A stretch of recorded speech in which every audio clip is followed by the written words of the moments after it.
ロストプラネット2のプロデューサー。 Hi, I'm Jun Takeuchi, the producer of Lost Planet 2. There's a ridiculous amount of customization available in the game. I can start by explaining how you customize the look of your character. So basically the body's divided into 4 parts. You have the head, the torso, the legs, and the backpack, all as separate customizable areas. And then you can draw parts from the different kind of classes or factions of characters that appear in the game, and use these different parts in whatever way you'd like to make your own custom character visually. But it's not only the look of your character, you can also customize your weapon loadout, and this determines which weapons you pick up in the game. Use like basic templates like shotgun, and you'll pick up the shotgun that you personally prefer. So you have a list of weapons, you pick your favorite rifle, your favorite machine gun, your favorite shotgun, etc.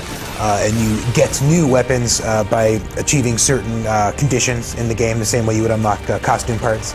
And it goes beyond that even. So after you customize the look of your character and your weapon loadout, then you decide what abilities to equip. This is something that the users have wanted in the series for a while. So basically you have dozens of abilities to choose from, and once again these are unlocked through gameplay.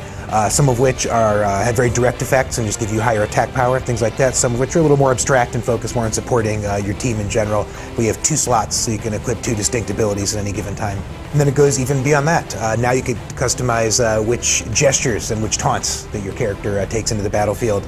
And there's 100-something of these to choose from. You've got everything from kind of wacky, jokey ones like dancing and stuff like that, to more serious stuff that actually allows you to communicate pretty clearly with other players if you don't feel like chatting by voice that day, or if you have laryngitis or something, you can just use gestures. As far as the reasons for us taking this approach and going this route and deepening the game, basically it felt like an undiscovered country, so to speak. We noticed a lot of other companies weren't doing it, so it seemed like the right thing to do, that we would experiment with that.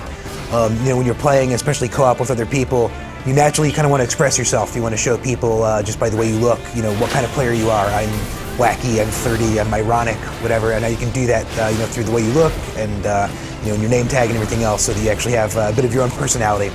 So we actually did the math to figure out exactly how many combinations there were, with all the given costume parts, weapons, name tags, taunts, abilities, everything.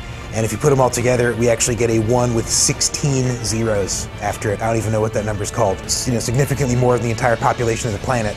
So you will quite literally have only your own character. The chances of someone else having the same one are almost infinitesimal. So when it came time to make all these things, not only was obviously making all these different customized parts very difficult and very time-consuming, the really hard part was managing all that data and keeping track of what was what and where it was in the system. That was probably the harder of the two.